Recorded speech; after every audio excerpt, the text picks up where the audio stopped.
Stewardship with SNB.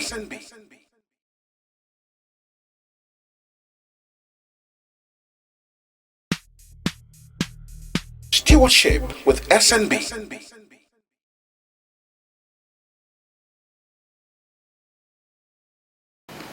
Hello, good afternoon everyone, and thank you for joining us on this special interview program on Rstv Port Harcourt. This program is watched only on GoTV channel 142 and Start Time channel 113. You can also join our live streaming via Facebook and of course YouTube at Rstv Online. My name is Solomon Nelson Brett. Today, the mobile camera lens of Stewardship moved to the campus of the Rivers State University, and precisely the office of the Vice Chancellor of the university, who will take some time out to tell us some progress they have made so far since he took over the reins of power on campus in the area of academics and of course general administration of the school. So joining me in the interview is Professor Isaac Z. OBIPI, is the Vice Chancellor of Rivers State University in Bolu, Port Harcourt. Vice Chancellor, thank you for joining us. Thank you.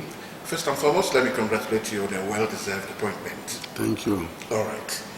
Okay, how do I start this interview? Let me try this way out. What's the difference between Professor Zeb OBIPI, who is a Vice Chancellor, and that of Professor Zeb OBIPI as a lecturer? Professor Zeb OBIPI, as the Vice Chancellor, is the Chief Executive of the Rivers State University, is at the head of the administration of the university. Professor Isaac Z. OBIPI, as a lecturer, is an employee of the university, expected to engage in teaching, learning, research, publication, and community service. However, there is a common ground for both. In fact, the ascension to being a Vice Chancellor is influenced by the experiences of Professor Isaac Z. OBIPI as a lecturer. And these experiences have accumulated in Professor Isaac Z. OBIPI becoming the Vice Chancellor of Rivers State University. Okay, so how did you emerge as Vice Chancellor? Was it through election or selection? The Rivers State University Law number 4, 2017 has provision for the appointment of a Vice Chancellor. By first, the Governing Council of the University, then the Governing Council will now make recommendations of 3 persons to the visitor of the university, who is the governor of the state. And then the governor has the power to choose from amongst these 3 persons who he feels fits the role best as Vice Chancellor. So in my case, in December, and towards the end of the tenure of the immediate past Vice Chancellor, Professor Inerum Sunday Okubile, the Governing Council directed there was an advert for people to apply. About 15 persons applied. We were called for interview on the 17th, 18th, and 18th of February. We attended the interview. By the end of the interview, 3 of us emerged top. I came first, and then 2 other persons. Now, subsequently, the council met, because it was a joint council Senate committee that does this selection in every instance for the appointment of a Vice Chancellor.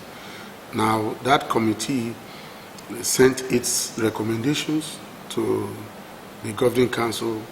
The Governing Council took a decision accepting the recommendation of that committee that the first 3 candidates should be recommended to the visitor of the university. The governor then, His Excellency Sir Siminala Efubara, for him to make a choice from amongst the 3 persons of who should be the Vice Chancellor.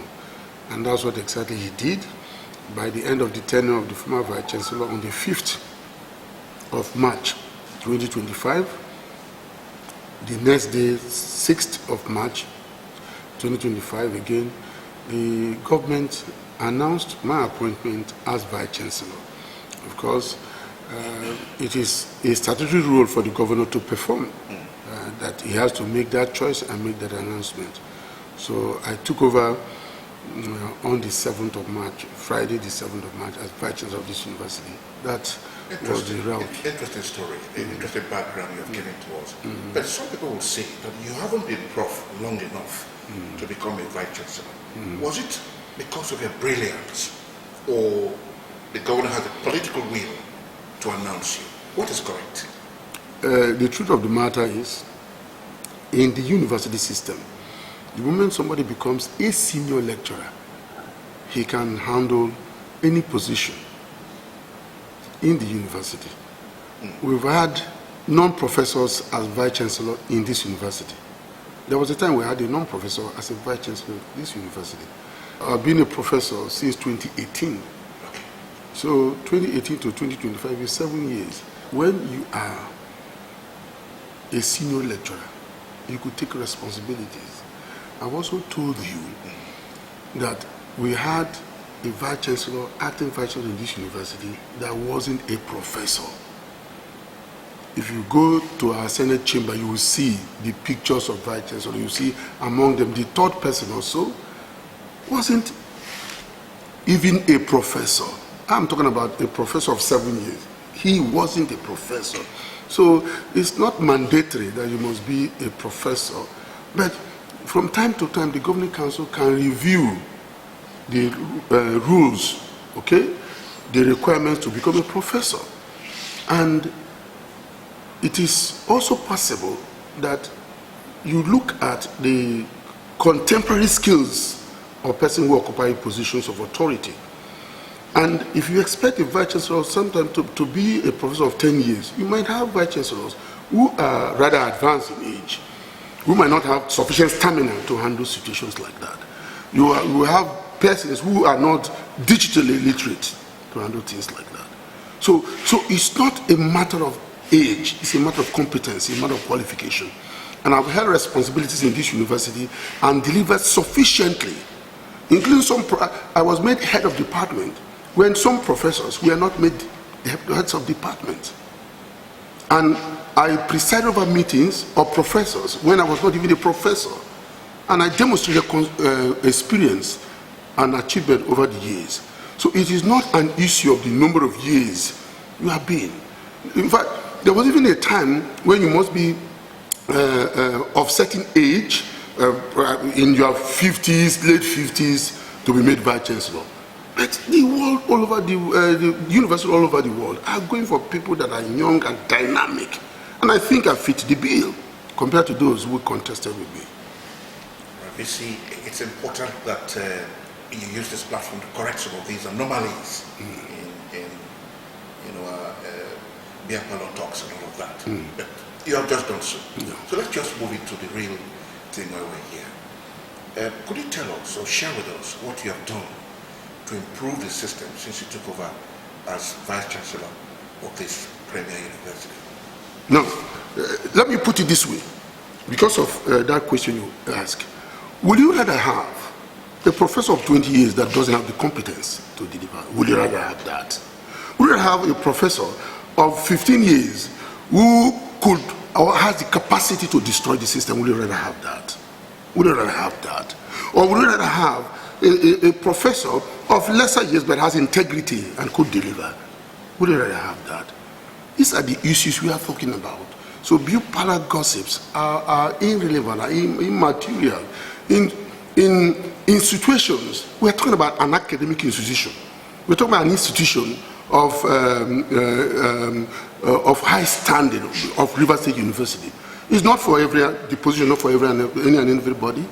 Its position requires someone who is level-headed, someone who have emotional management, someone with the capacity to work in teams, somebody who has the ability to understand issues and know how people feel, someone who have the heart for the students and staff. That's what we are talking about. And it is against this backdrop, I've made the achievements I have been able to do within 3 months of being in office. Not quite 3 months. For example, there's a new orientation in the university of people being responsible, a sense of responsibility, a sense of accountability. The people know there's a new sheriff in town. And you see, every staff is up and doing. You notice, if you come around, you see the happiness on the faces of students and staff. Did you witness the jubilation over my appointment as Vice Chancellor? By students, graduates, staff.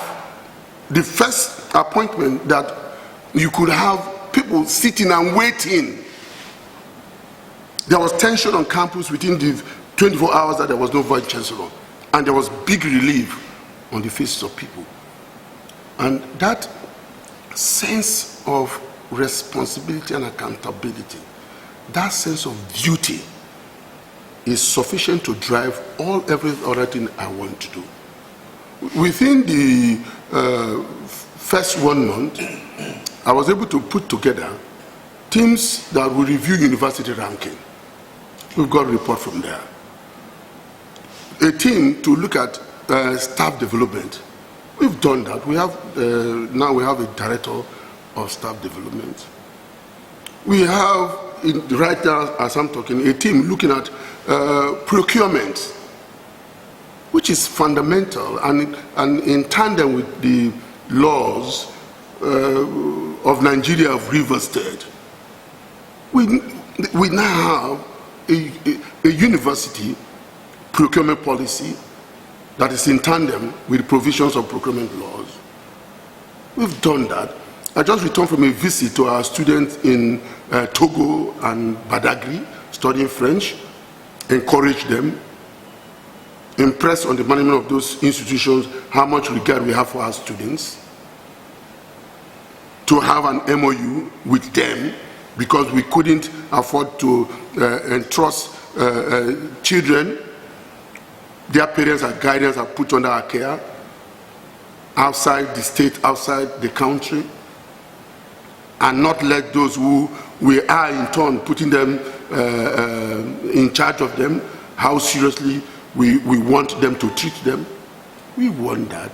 We've created university special envoys to help the university to generate funds, including the former president of Nigeria, President Goodluck Ebele Jonathan, is now a special envoy of the university.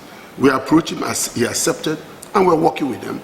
We have people like Fakaye working on that project. We've done that. We have a university-wide schedule now of meetings. We didn't want situations where departments or faculties will probably not have meetings when they ought to have meetings, responsible for delays in submission of results and approval of results. We worked so hard that every department, every faculty now know ahead of time that they ought to do their duty. They have to hold a meeting to consider results. We've introduced class examination officers to replace a situation where one staff in a department has to upload results of students, sometimes as much as 800 students, and then we make errors in uploading. We become mini God because every student wants to chase him or her to get the results uploaded. We have situations where sometimes results uploaded or results yet to be uploaded may be different from results that are downloaded. And we felt like, okay, there could be mistake and result will delay. Our students will graduate in the middle of the year. They cannot convoke till the next year, December. We have results now, we have results being approved in badges, badge A, B, C. Today we had the result even J, I. When we could present results on time, and students, when they finish, say sometime in September, October, by the university calendar, by December, they are convoking. They are going to law school without stress. We've done that. We've been able to create student sponsor account. because we have situation where students will be attending, claim to be attending school, and their parents or guardians will not know, even sponsors will not know that they've been waived. And maybe year 4, year 5, year 6, those who are spilling over, you come to realize that your ward actually was not attending classes. We've seen situations like that. So now parents and sponsors can have access to their students, their ward's result, their children's result. Online at the end of the semester, transcript will be sent to them. We are going to unveil this particular application on the 7th of June, when I'll be 3 months in office. And all you need to do is, even right now we're trying to bring in a feature to enable those parents and guardians that are not email friendly to have this thing sent into their WhatsApp. We've done that. We've created what I will call, I want to put it this way, opportunity for sequential presentation of results. In other words, instead of submission of results, now we're going to have sequential actor presentation of results, result presentation. SAB will call it. In other words, every lecturer will now have to present his or her result at the department at a time that has been scheduled for that presentation. Is it verified by Senate? Yes. And everybody will see the result presented. As you present the result, you are submitting the booklet, you are submitting the marking scheme, you are submitting the attendance register, you are submitting the course outline you use to do that.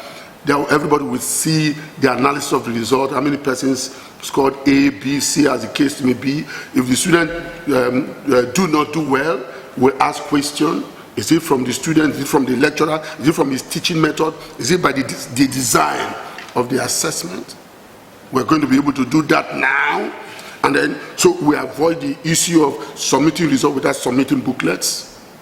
We avoid the issue of mutilating grades because you don't have an opportunity the moment you present your result, because everybody will see the result. We cut out the delay. We have the exam classes and officer will immediately go and upload the grades, and we have multiple verification stages. A different person will do the download, the department exam officer, then it gets to the faculty exam officer, and then on dates already scheduled. We've done that. We've worked on our exams and record unit for prompt delivery of student transcript. Now we have a week cycle, 7-day cycle on the application for transcript, and that is the delivery of transcript or sending out of sending transcript out. So if you apply for transcript on Monday, by next Monday the transcript is out.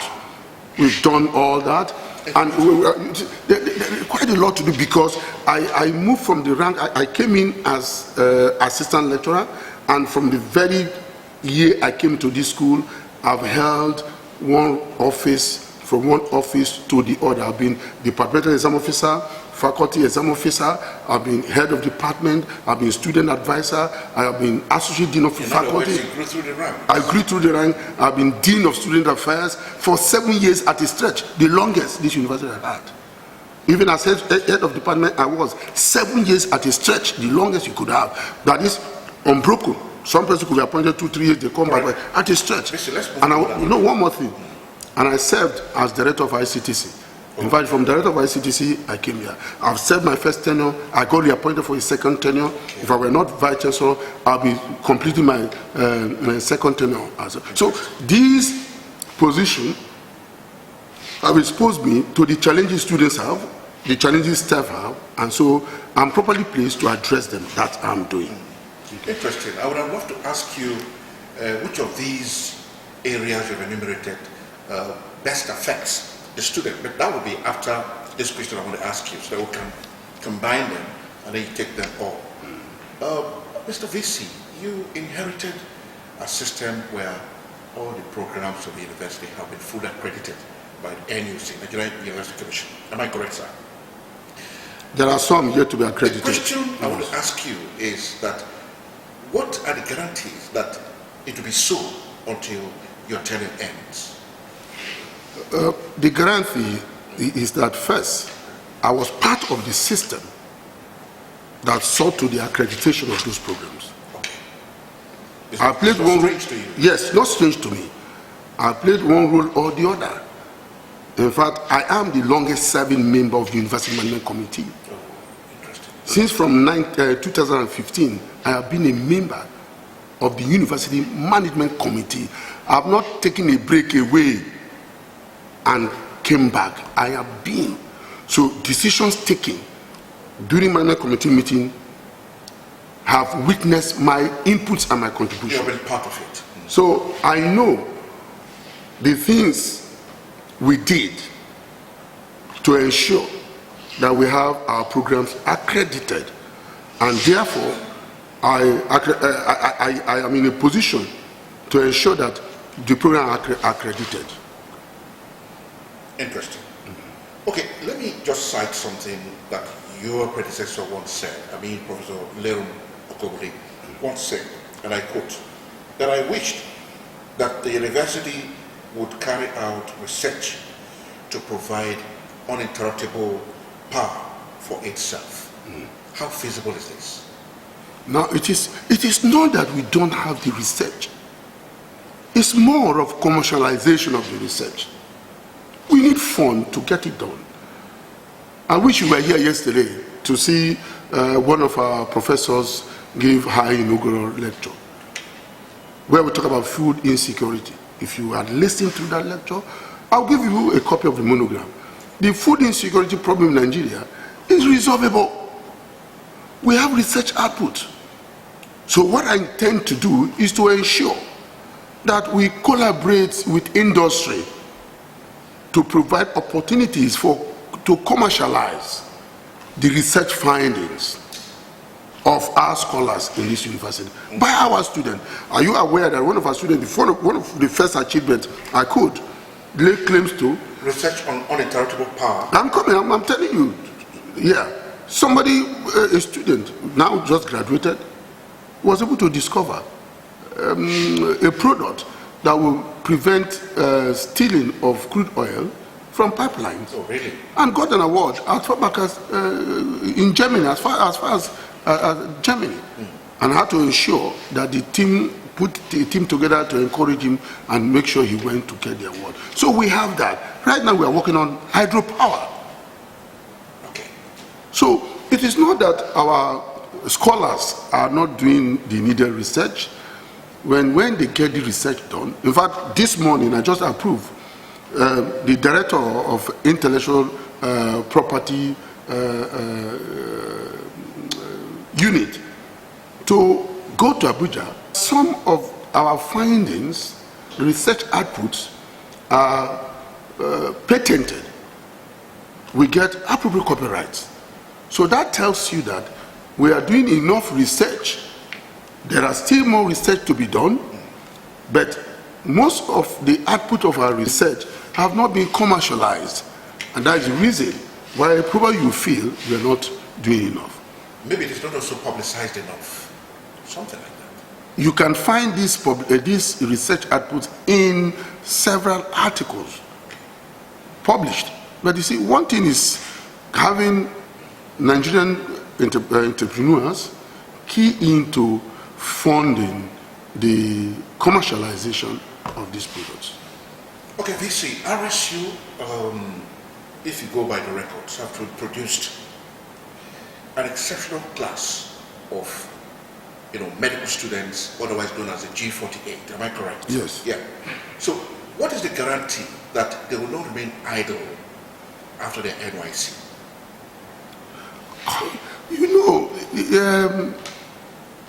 We have employment opportunities for medical graduates because the number of patients or the number of citizens, Nigerians, the ratio of Nigerian citizens to doctors is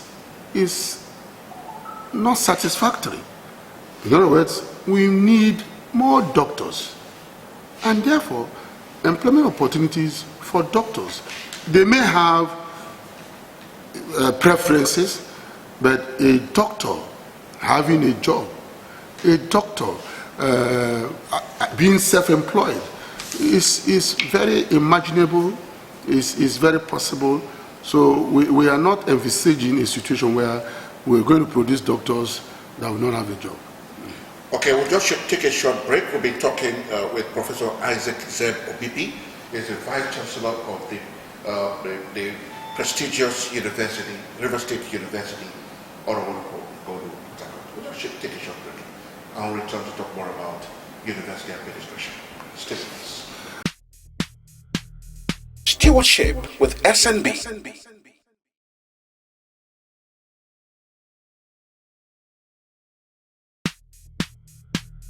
Stewardship with SNB.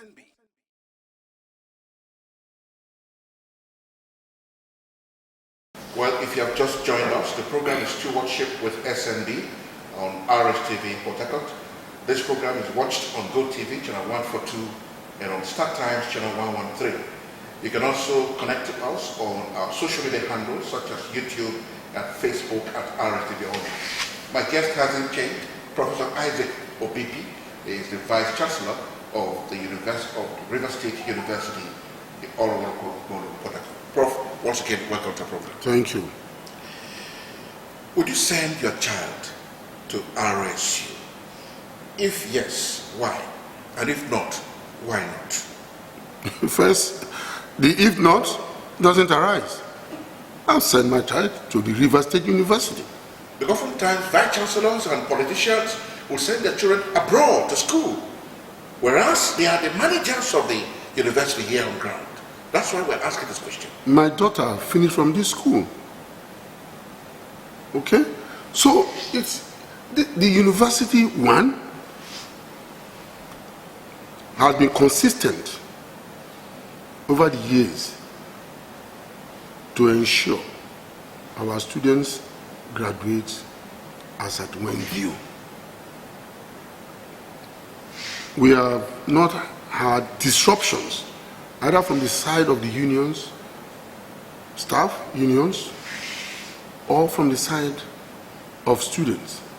And of course, I played a key role in that because as Dean of Student Affairs, I tried to stabilize the student management relations. So we've not had disruption. So why shouldn't I send my child here? In fact, that's the reason why in the past few years, a lot of students applied to this university for admission. For example, when other universities have JAMB cut-off mark 120, 140, 150, 160, even in River State, our JAMB cut-off mark for the past 2 or 3 years has been 190. And yet, we are not able to take all of them. I know, because as director of ICTC, I have the data. We have 37,000 or so applying, 26,000 so applying for admission in this university. In a year, our capacity just recently increased. Initially, it was less than 10,000, but you have that number of persons applying. That tells you that it's not just because of the consistency of our calendar, it's not because of the quality, it's not just because of the quality of our products, it's a manifestation of the fact that this is a citadel of learning that is student-friendly, a citadel of learning that is staff-friendly. It's a home for anybody that comes here to study, finds a home here, and giving Rivers hospitality. What are your plans to tackle exam racketeering, sex for marks, and the rest of the ills that we know that are recurrent in university campuses? Like I said, one of the reasons why we introduced SAP, sequential, auto, result presentation, is to check exam malpractice, is to check delays in result presentation. Actors are going to be responsible in the sequence of actions leading to the presentation of result. That's what means sequential actor result presentation. 2, we are organizing a workshop on Monday. You are invited. to train, to talk to our heads of department, our deans, exam officers, both at faculty, departmental level, and class level. On Monday, we are trying to do that to make sure we tell our staff, let them know the roles and the expectations of them. Again, to check exam malpractice. This school has dismissed staff, you know, or you must have heard about it, that get involved in exam malpractice or result mutilation. Even students have been dismissed. So these are the things we are doing. We are also creating awareness. We are reviewing the rules and regulations involving student conduct. We are reviewing, we have anti-sexual harassment committee in line with the provision of the sexual harassment law. And as I came on board, I've just caused a review of that policy to include gender mainstreaming. So we now have anti-sexual harassment and gender mainstreaming. We are doing that. And all these are intended to check the anomalies you're talking about.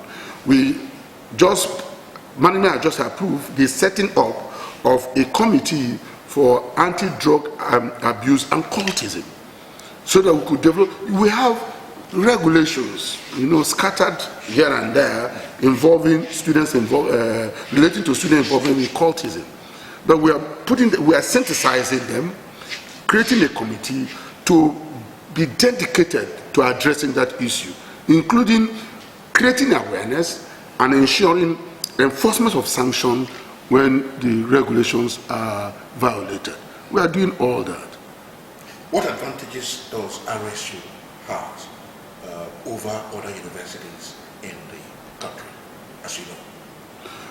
It will interest you to know that Rivers State University is the premier university of science and technology. You know that, the first in Nigeria. We have the right to be proud over that. Rivers State University.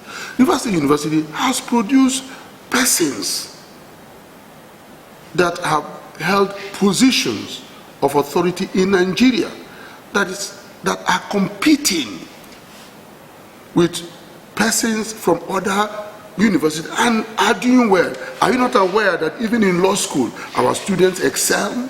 Are you not aware? You're telling us. No, you should know. You are of the media.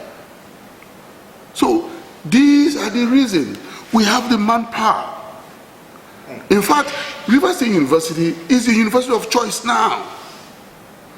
Since I came, I've got requests from professors from different universities seeking to come over here, including those asking to be offered contract job, sabbatical, adjunct position. Because if this university isn't a university of choice, we'll have that. I had earlier mentioned to you that students are applying to this university despite our high cutoff, JAM cutoff mark.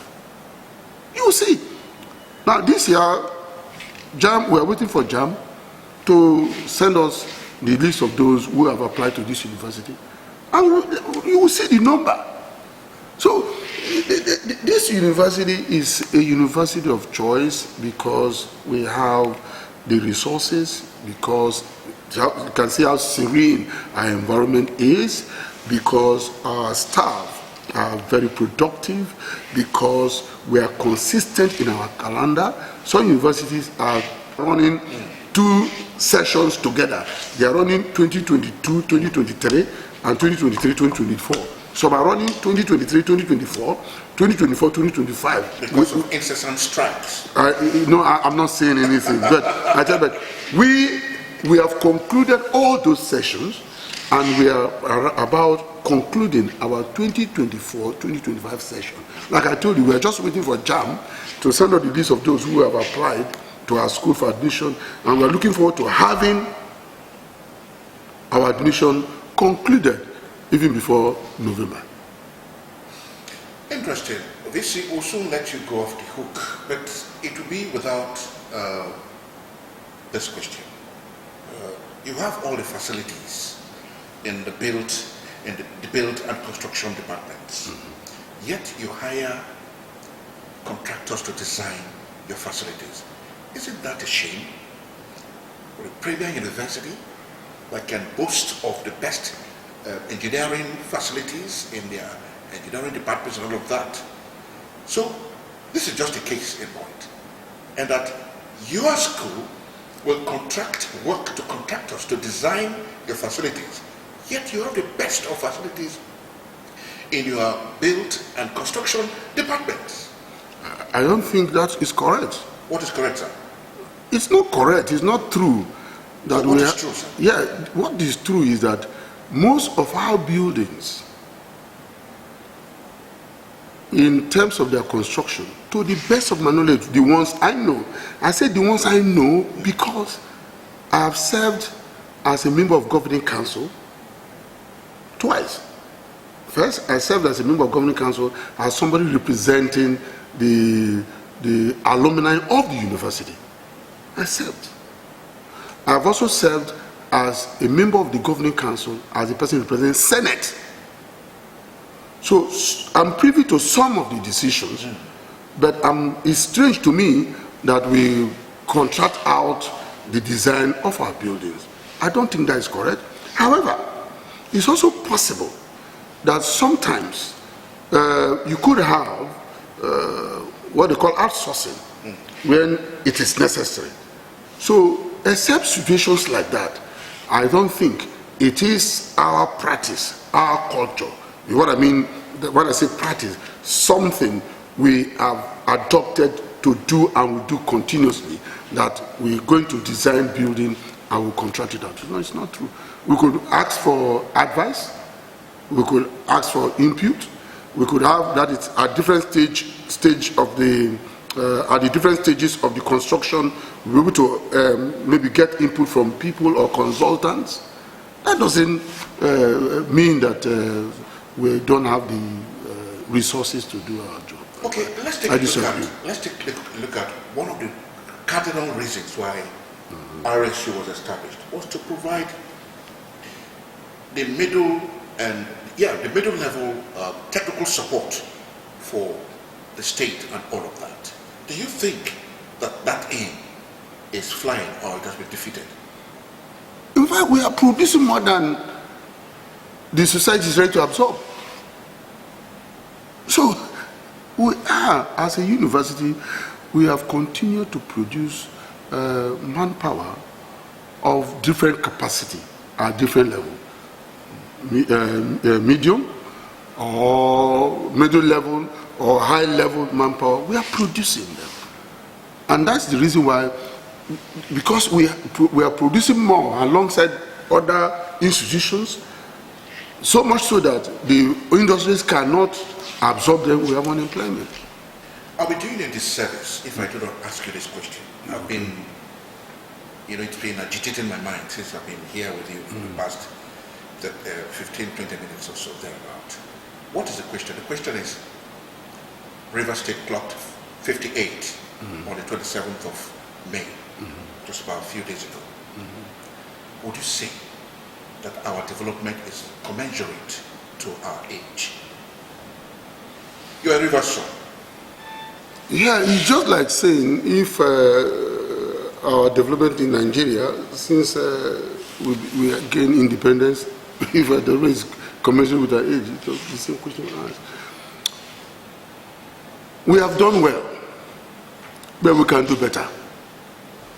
That's my response to you. We have had some achievements, impressive, but we can do better. We have had challenges.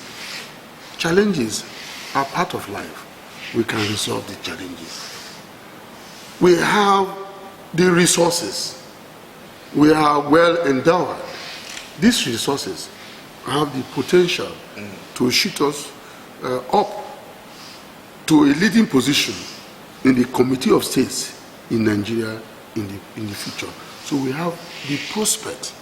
So Rivers State is doing well and will continue to do well. Where would you like RSU to be in the next 5 years? In the next 5 years, Rivers State University should be among the top 3 universities in Nigeria. The top 3 should be the top 10 in Africa, should be within the top 50 in the world. Professor Isaac Zep OBIPI, Vice Chancellor, Rivers State University, Oro thank you so much for your time. Thank you, Prof. Thank you very much. Thank you. Thank you. And that's it, our program. Join us again same time, and we shall bring you another guest on a different topic. My name is Solomon Nelson. Bye for now. Stewardship with SNB.